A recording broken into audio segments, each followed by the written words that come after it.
All right, what is up, YouTube? MCole40 here. We are with the Joe Shoemaker, commentating Daniel Barnes, some scrub nobody, and Jonathan Moore.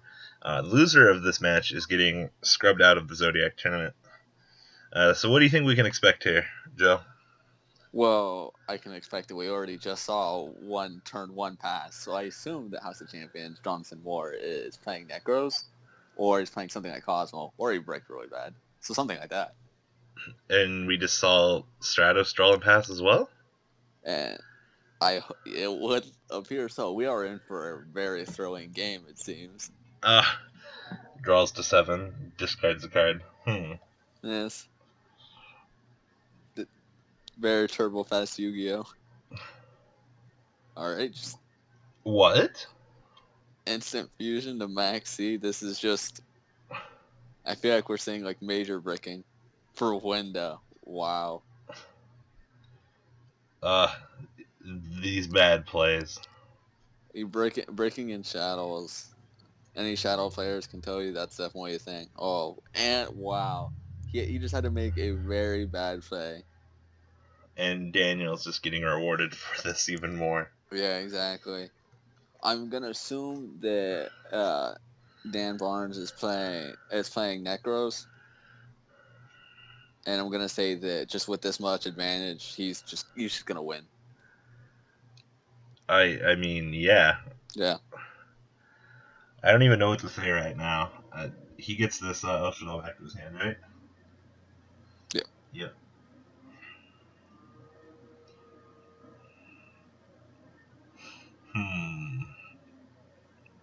Does Dan know how to play anything other than, Necros? Does he know how to play Yu-Gi-Oh? That's like a real question. I don't know. I haven't seen much from him this tournament. I mean, I've seen him play a couple of times, but I haven't seen much out of him in real life, so I'm not sure what his parameter is at the moment. Well, blue is the best deck, so as long as blue's been out, I know he's played blue. He played BA.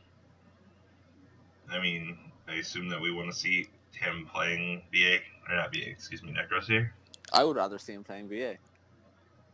What do you think he's playing, though? Necros. I hope he's playing BA because it would make this game a lot more interesting. We Cosmo. Very off.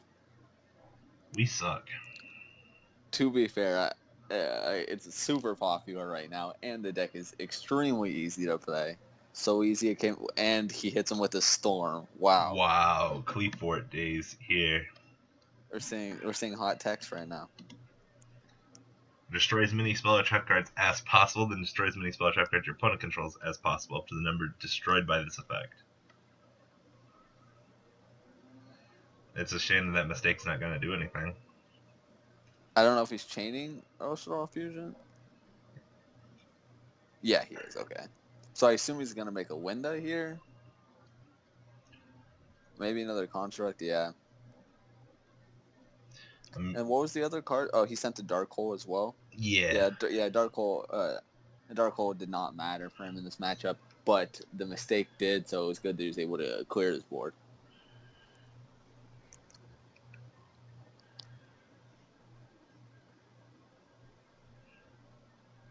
Not quite sure how I feel about this.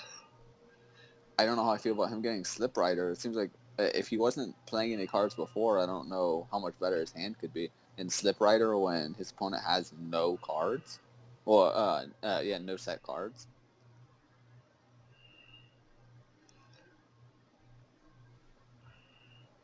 I mean, we're physically through 2 construct. There's 1 left. Yeah, and then there's the 1 window. I have to assume he plays 2. That's odd. Yes. What? Wow. What is going on in this Cosmo build? That is a game, right? That is Overdrive, teleported, special summon 2 farm girls, assumably. So then that would be right there. That's 3,400. No, that's way over 3,500. What am I thinking? And then they get to climb the ladder, right? Yeah, that's 51, and then he gets to climb the ladder, which is game. Yeah. Wow. Hey, do you remember Overdrive Teleporter when the hype first started? Yeah, it's that card went from being $1 secret to a $15 secret. Now it's showing it around Deanne's telling me $6. That's rather amazing, though. What I'm are we're gonna see some hype after that OTK from Dan? definitely a possibility. That was some sick, nasty moves there. Yeah. I can understand why he would have bricked then though with the Monarch Stormforce and the storms and the overdrive teleport. He needed his opponent to be playing Yu-Gi-Oh in order for him to have a good hand. Yep. And I mean, the Slip Rider definitely wasn't a bad choice, Yeah, especially when you can climb the ladder even further.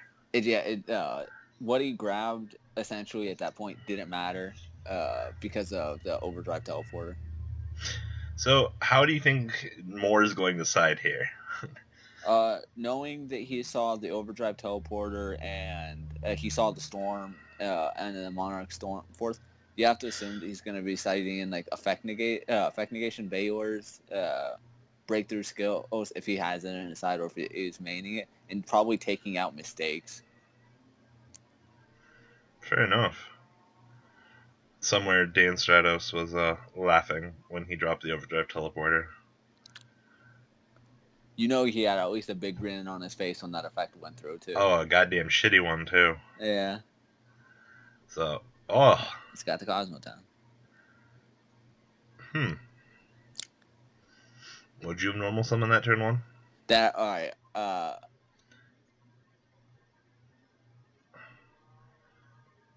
Huh. That wait. That doesn't seem right. He normal summoned the farm girl. John activated the Max C. But he was chaining to the mat. I'm just gonna assume that Um, he didn't chain, in which case that was a terrible misplay by Dan. In the purest form, that was like the definition of a misplay because you can chain to the maxi to make sure that they don't get to draw one or not even summon because you don't need to summon. Farm Girls effect activates on either player's turn, but then he just goes sets 4 and passes and. well, I mean, you also have to remember they're talking to each other, so I'm sure it was a valid move. That's what makes it even worse. Yeah. I mean, all of this back row right now. It doesn't. Cosmo soaked so well that the back row isn't going to really do much. Yeah, I mean, I feel like I would have attacked with 2800 guy first. I don't know. I would agree with you there because there's no fear of gores there, and if he's playing something like Tragodia, like if you have it, you have it. But Shadow Core or even like a Shadow Core without Forerunner being able to be targeted, it just makes more sense to attack with the bigger monster first in that case. True. Knowing Farm Girl's effect, that is. We actually got to see Foreigner giving 1,000 life points and actually being relevant. Yeah, you actually don't see that come up as often as you might think. Yu-Gi-Oh's Especially, a fast game. I mean, especially in this match. yeah. Usually in the Cosmo Shadow match, there's a lot of constructs on the field and a lot of monsters being destroyed on Cosmo's side. I Because mean, outing the Forerunner is a problem. it also didn't look well that Moore looked like he bricked 2 games in a row.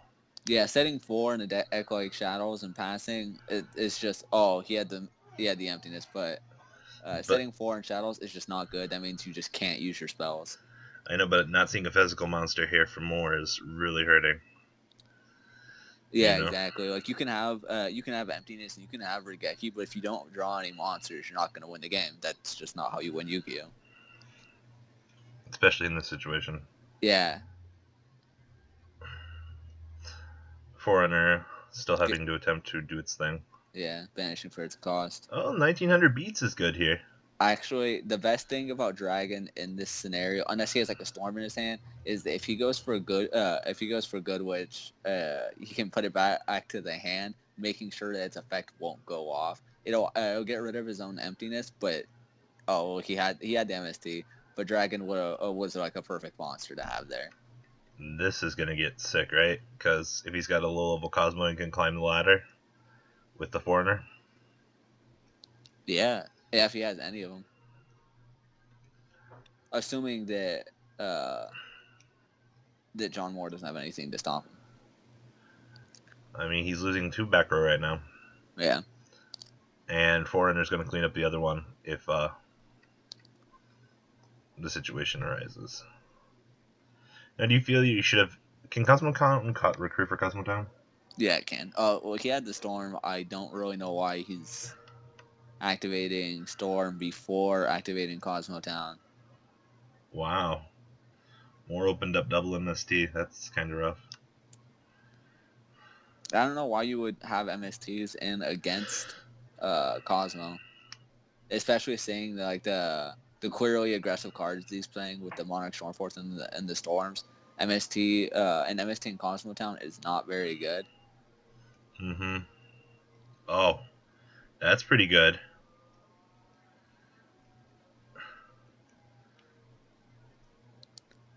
So climb the ladder, start punching.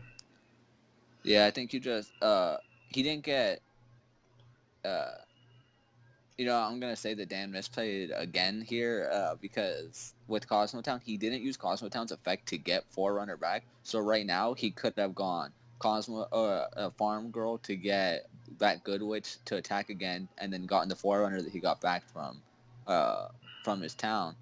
So he would have had his opponent down 1,800 more life points, which would have had next game been lethal. And Forerunner being such a good card as it is, I'm gonna have to say that I don't think Dan deserves to win this game the way that he's playing.